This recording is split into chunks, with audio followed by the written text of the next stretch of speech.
Hello Year 2, Mrs. Sheppard here.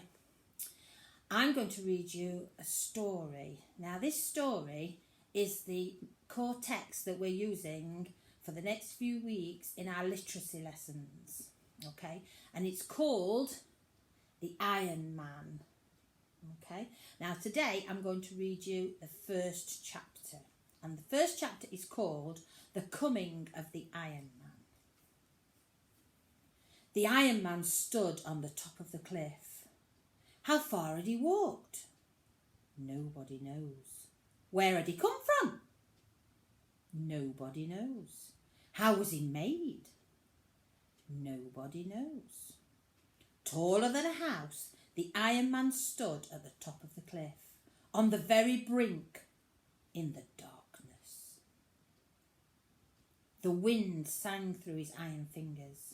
His great iron head, shaped like a dustbin, but as big as a bedroom, slowly turned to the right, slowly turned to the left. His iron ears turned this way, that way. He was hearing the sea. His eyes, like headlamps, glowed white, then red, then infrared, searching the sea. Never before had the Iron Man seen the sea. He swayed in the strong wind that pressed against his back. He swayed forward on the brink of the high cliff. And his right foot, his enormous iron right foot, lifted up, out and into space. And the Iron Man stepped forward, off the cliff, into nothing less. Crash!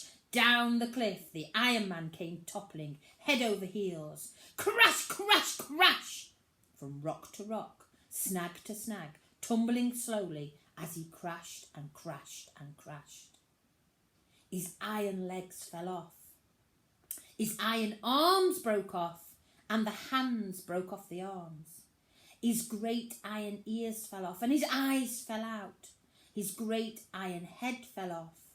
All the separate pieces scattered, crashing, bumping, clanging down onto the rocky beach far below.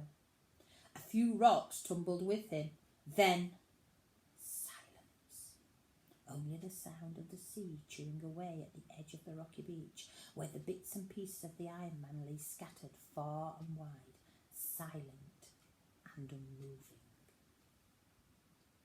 Only one of the iron hands, lying beside an old sand-logged, washed-up seaman's boot, waved its fingers for a minute like a crab on its back.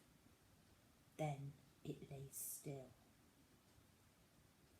While the stars went on wheeling through the sky, and the wind went on toing at the grass on the cliff top, and the sea went on boiling and booming, nobody knew the Iron Man had fallen. Night passed. Just before dawn, as the darkness grew, blue and the shapes of the rocks separated from each other, two seagulls flew crying over the rocks. They landed on a patch of sand.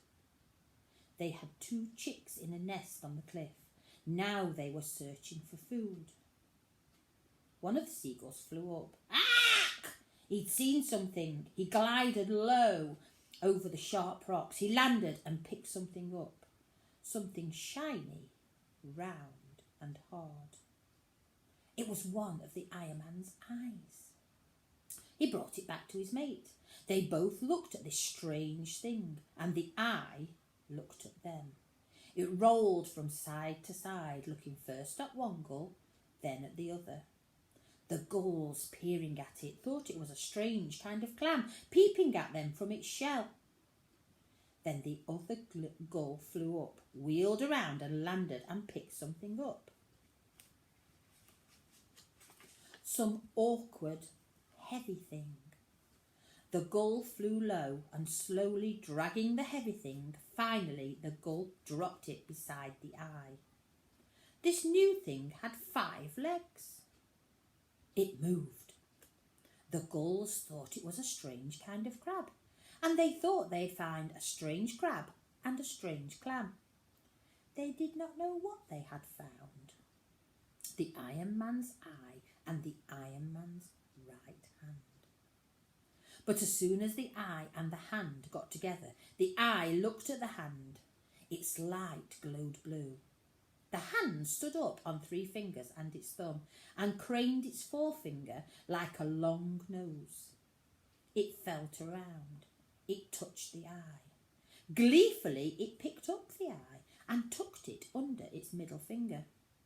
The eye peered out between the forefinger and the thumb. Now the hand could see.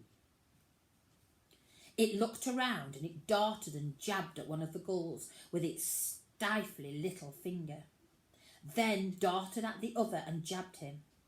The 2 gulls flew up into the wind with a frightened cry. Slowly, then the hand crept over the stones, searching. It ran forward, suddenly grabbed something and tugged. But the thing was stuck between 2 rocks. The thing was one of the Iron Man's arms. At last, the hand left the arm and went scuttling hither and thither among the rocks till it stopped and touched something gently. This thing was the other hand. This new hand stood up and hooked its finger round the little finger of the hand with the eye, and let itself be led. Now the 2 hands, the seeing one leading the blind one, walking on their fingertips, went back together to the arm, and together they tugged it free. The hand with the eye fastened itself onto the wrist of the arm. The arm stood up and walked on its hand. The other hand clung on behind as before, and this strange trio went on searching. An eye! There it was, blinking at them speechlessly beside the black and white pebble. The seeing hand fitted the eye to the blind hand, and now both hands could see. They went running among the rocks. Soon they found a leg. They jumped onto the top of the leg, and the leg went hopping over the rocks with the arm swinging from the hand that clung to the top of the leg. The other hand clung to the top of that hand. The 2 hands with their eyes guided the leg, twisting it this way and that, as a rider guides a horse. Soon they found another leg and the other arm, now each hand with its eye under its palm and an arm dangling from its wrist, rode on the leg separately about the beach. Hop, hop, hop they went, peering among the rocks. One found an ear, and at the same moment the other found the giant torso. They were busy hands, fitting the legs onto the torso.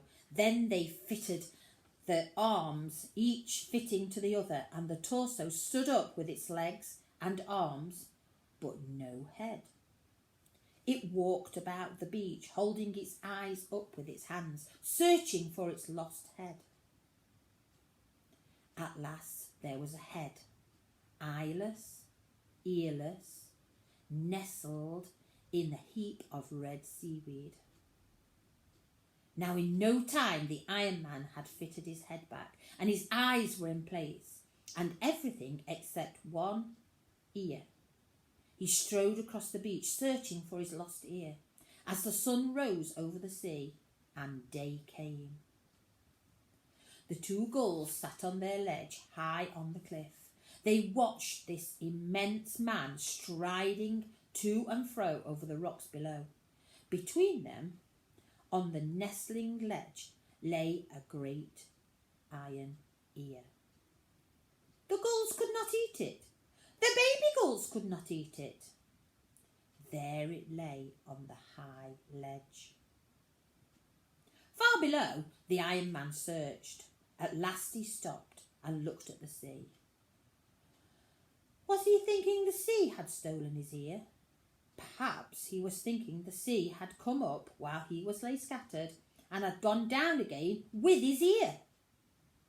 He walked towards the sea. He walked into the breakers, and there he stood for a while, the breakers bursting around his knees.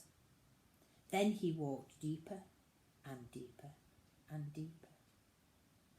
The gulls took off, and glided down low over the great iron head that was now moving slowly out through the swell. The eyes blazed red, level with the wave tops, till a big wave covered them and foam spouted over the top of the head. The head was still moving out underwater. The eyes and the top of the head appeared for a moment in the hollow of the swell. Now the eyes were green. The sea covered them and the head. The gulls circled low over the line of walls, then went on moving slowly out into the deep sea. That's the end of chapter 1. We'll move on with the story on another day. I hope you enjoyed that. See you soon. Bye.